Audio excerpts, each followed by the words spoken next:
Bonjour à tous et bonjour à toutes, bienvenue dans une nouvelle vidéo. Je vous propose aujourd'hui que nous abordions un concept important pour la sociologie, c'est la question du pouvoir.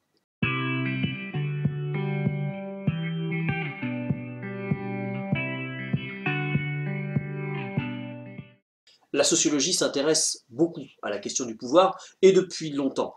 Je vous propose que nous découvrions un premier courant de pensée qui s'attache à analyser les stratégies des différents partenaires et la marge de manœuvre des uns et des autres. Et puis, je vous propose qu'on s'intéresse aussi à un autre courant de pensée pour qui ces interactions ne sont que l'aspect le plus visible d'un phénomène qui trouve son origine dans une inégalité durable des positions entre les différents acteurs.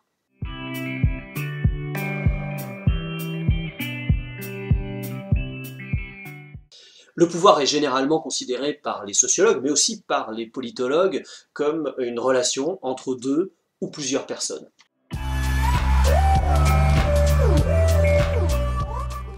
Pour Robert Dahl, A exerce un pouvoir sur B dans la mesure où A obtient de B une action que B n'aurait pas effectuée autrement que sans l'intervention de A.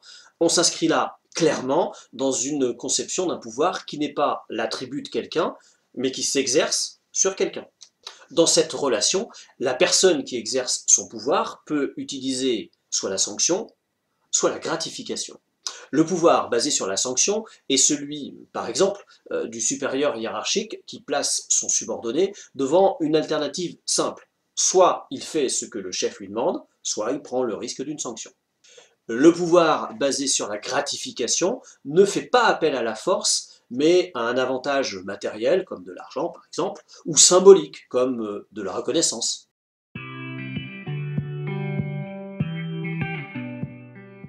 Michel Crozier a étudié les relations de pouvoir au sein des organisations bureaucratiques. Il a montré que le pouvoir n'y était jamais absolu et que les acteurs de ces interactions gardaient toujours une relative marge de manœuvre.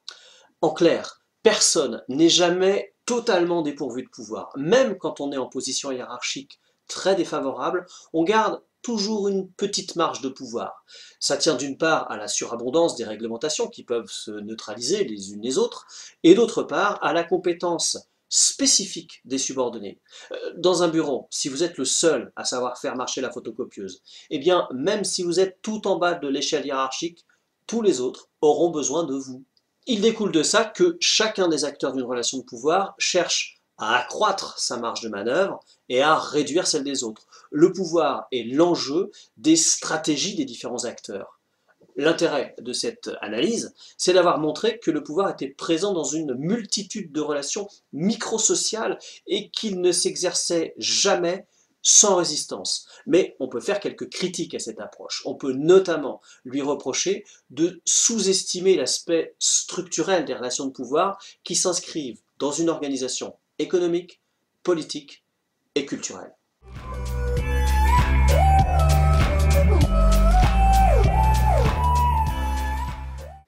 Que ce soit dans le domaine économique, politique ou culturel, le pouvoir s'exerce entre des individus ou des groupes sociaux qui sont inégalement situés dans l'espace social.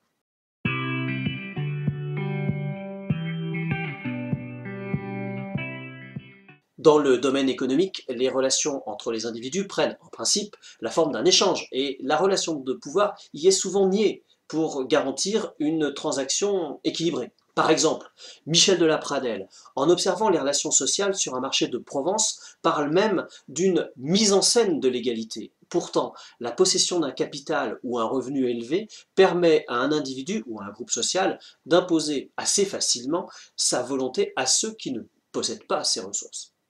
Par exemple, dans le cadre professionnel, le contrat de travail qui unit un salarié obligé de travailler à un employeur qui, lui, a la possibilité de choisir entre plusieurs candidats est une parfaite illustration de cette asymétrie. Dans le domaine culturel, la maîtrise d'un langage considéré comme distingué ou la possession d'un diplôme prestigieux offre à ceux qui les détiennent une position sociale supérieure à celle des acteurs privés de ce capital culturel. Pierre Bourdieu a eu l'occasion de développer ces aspects, notamment dans son ouvrage La Distinction. Dans le domaine politique, l'inégalité peut se mesurer à la capacité de mobiliser certains éléments de l'appareil d'État ou des collectivités pour parvenir à ses fins. Le pouvoir s'incarne dans des règles sociales qui sont à la fois la condition de son exercice et l'expression de l'inégalité des acteurs. Certaines de ces règles sont officielles, à l'image des lois qui autorisent certains individus, fonctionnaires ou élus, à exercer un pouvoir. D'autres sont tacites. C'est le cas, par exemple, des normes socioculturelles, et elles sont souvent intériorisées par les individus. Dans ce dernier cas, le pouvoir n'est pas perçu comme tel parce que les individus adoptent spontanément un comportement que la société juge normal. Par exemple, dans certains milieux, on aura tendance à prêter plus d'attention à la parole des anciens, et donc à leur conférer un pouvoir plus important.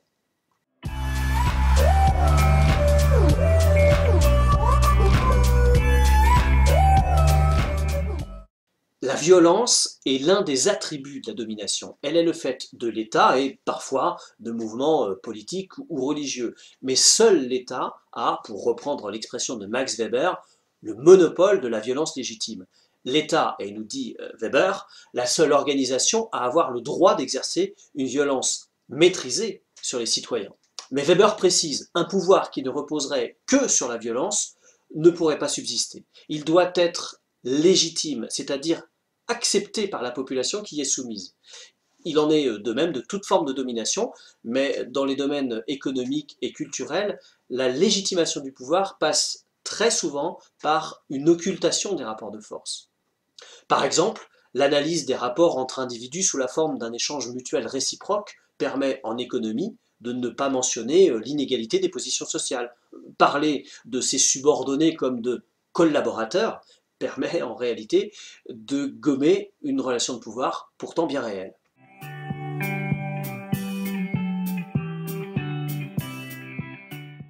Considérer le pouvoir non pas comme l'attribut d'une personne, mais comme un type de relation, c'est une perspective très féconde en sociologie politique, mais aussi en sociologie du travail ou en sociologie des organisations. L'étude des interactions individuelles permet de faire une analyse très fine des relations de pouvoir, mais elle peut conduire à une occultation de l'inégalité des positions sociales des acteurs. Les sociologies de la domination, comme celle de Karl Marx ou de Pierre Bourdieu, répondent à cette exigence, mais du coup, elles doivent éviter un autre écueil, c'est celui d'une conception trop unilatérale des relations sociales. Voilà, j'espère que cette vidéo vous aura été utile. Si c'est le cas, n'hésitez pas à la liker, à la commenter, à vous abonner à la chaîne. Et je vous dis à bientôt pour un nouvel épisode.